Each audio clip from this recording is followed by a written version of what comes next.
राजस्थान में NEET paper leak का शक। जी हां, बड़ी खबर के साथ करेंगे शुरुआत। 3 मई वाली परीक्षा के पेपर लीक की आशंका। कथित पेपर लीक के केरल से तार जुड़ रहे हैं। केरल के एक युवक पर लीक करने का आरोप है। एटीएस एसओजी मामले की जांच में जुटे।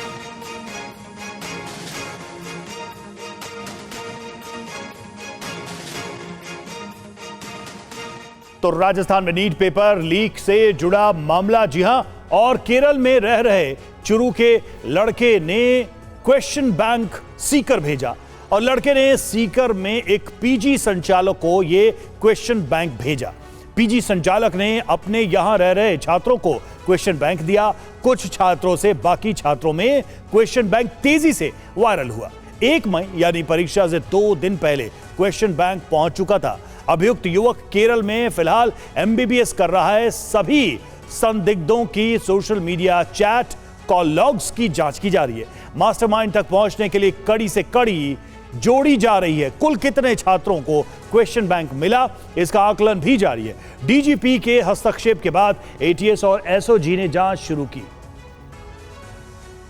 और कथित नीट पेपर लीक पर पर्दाफाश हुआ है। व्हाट्सएप पर सर्कुलेट हुआ था गेस्ट पेपर, और गेस्ट पेपर किसने शेयर किया, इसकी जांच की जा रही है। गेस्ट पेपर से करीब 120 प्रश्न पेपर में आए और इस वजह से यह मामला और गंभीर हो गया।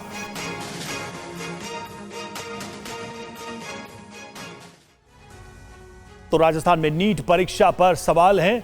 बड़े पर्दाफाश क्या हुए। 150 पन्नों की पीडीएफ व्हाट्सएप पर वायरल हुई थी।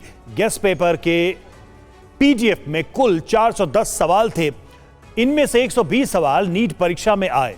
मैच हुए सवाल केमिस्ट्री विषय से जुड़े हुए थे। सैकड़ों व्हाट्सएप ग्रुप्स में यह सर्कुलेट भी हुआ और देहरादून लिंक सामने आया। पूछताछ इसमें जारी है। कुछ लोग डिटेन हुए हैं, अभी तक गिरफ्तारी नहीं की गई। एसओजी बोली, पेपर लीक कहना उचित नहीं है। गेस्ट पेपर का ओरिजिनल ट्रेस करना बेहद कठिन है।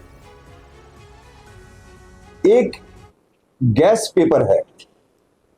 गैस पेपर में करीब 410 क्वेश्चंस हैं।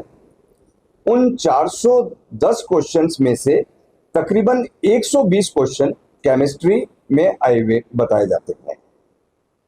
वो गैस पेपर इन लोगों के बीच में, इन बच्चों के बीच में आज से नहीं, वो काफी एग्जाम के करीब 15 दिन पहले, महीना भर पहले तक उनके पास में ये आ रखा था। जैसे किसी ई मित्रा पे किसी ने फोटोकॉपी कराई तो ई मित्रा वाले ने आगे उसको फोटोकॉपी को आगे देना शुरू किया। बच्चे जो एग्जाम्स दे रहे थे उनके पास में उनके व्हाट्सएप पे, उनके उसके मोबाइल के ऊपर इसका ट्रेवल होना पाया गया है। तो उनके बेसिस के ऊपर हम लोग कड़ी से कड़ी बढ़ाते हुए, इट्स ए लेबोरियस और पेनफुल प्रोसेस, तो हम सभी लोग उस अधिकारी उसमें इन्वॉल्व थे। We are the investigating agency and we are investigating on the basis of this guest paper. तो नीट पेपर लीक की टाइमलाइन को भी समझते हैं। देखिए, साल 2021 और जगह है जयपुर, राजस्थान। 2024 की बात करें, पटना हजारीबाग में भी ऐसा मामला सामने आया। 2024 सवाई माधोपुर राजस्थान और 2024 में गोधरा गुजरात में भी ये केस आया। 2026 सीकर राजस्थान में, जिसका केरल लिंक सामने आया है। और मुख्य पैटर्न की बात करें, राजस्थान में सबसे ज्यादा 3 बार पेपर लीक हुए। हर बार कोचिंग और पीजी संचालक की इसमें भूमिका दिखाई देती है। 2 मामलों में एमबीबीएस छात्र भी सॉल्वर रहे और पेपर के बदले औसत रकम 10 से 50 लाख प्रति छात्र रहा है। और इससे समझा जा सकता है कि ये नेटवर्क कितना बड़ा है और कब से ये चीजें चली आ रही हैं। राजस्थान का नाम चूंकि कई बार आया है, इसलिए इस मामले में राजस्थान की स्थिति और ज्यादा गंभीर दिखाई देती है।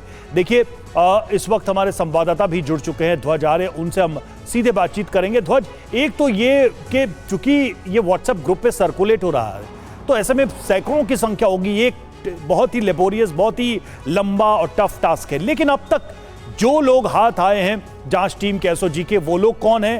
केरल लिंक कैसे जुड़ा है? देहरादून लिंक इसमें क्या है? और बार बार राजस्थान का नाम, चूंकि हमने एक आंकड़ा दिखाया, उसमें सबसे ज्यादा राजस्थान का मामला या नाम सामने आए हैं पेपर लीक के मामले में, खासकर नीट पेपर लीक।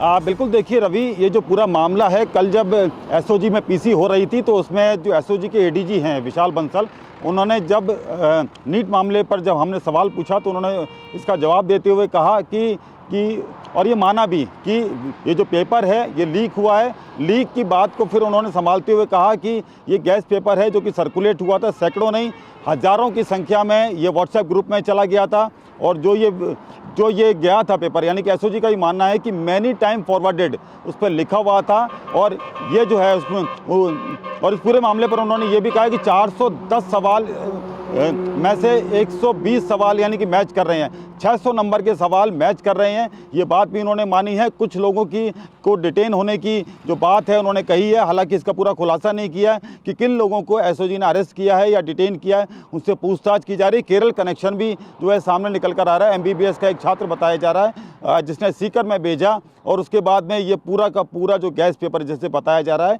ये सर्कुलेट हुआ, यानी कि ये सीकर से सर्कुलेट हुआ और कोटा के बाद में सीकर जो कि कोचिंग हब जो है बनता जा रहा है, यहाँ पर जो है पूरी तरीके से जब ये जो पेपर है ये आगे सर्कुलेट हुआ, वायरल हुआ, तो उसके बाद में एक पीजी संचालक के पास पहुंचा, उसने अपने बच्चों को दिया जो कि वहाँ रह रहे थे। उसके बाद में जब एग्ज़ाम हुआ, एग्ज़ाम होने के बाद उसी पीजी संचालक ने उद्योगनगर थाना जो कि सीकर में है यहाँ पर एक मामला दर्ज कराया है। और एसओजी अब इसको भी रडार पर ले रही है कि इनके पास में ये पेपर कहाँ से आया, ये चेन पूरी खंगालने का प्रयास कर रही है। एडीजी विशाल बंसल इस बात को मान रहे हैं कि लेबोरियस है, यानी कि बहुत कठिन है इस पूरे जो चैन है और ये जो पूरा जो नेक्सस है इसको पूरी तरीके से खंगालना। लेकिन ये चूंकि बहुत गंभीर मामला है, 3 मई को जो एग्ज़ाम हुआ, लाखों अभ्यर्थी इसमें बैठे देश भर के, और राजस्थान से ये आउट हुआ है पेपर, यानी कि जो गैस पेपर बताया जा रहा है राजस्थान से निकला है, तो उसकी पूरी जांच की जा रही है। जी बिल्कुल, इस पूरे मामले की जांच हो रही है और देखना होगा कि इसकी कड़ियां कहां-कहां जुड़ती नजर आती हैं भविष्य में। शुक्रिया फिलहाल आपका इस जानकारी के लिए ध्वज।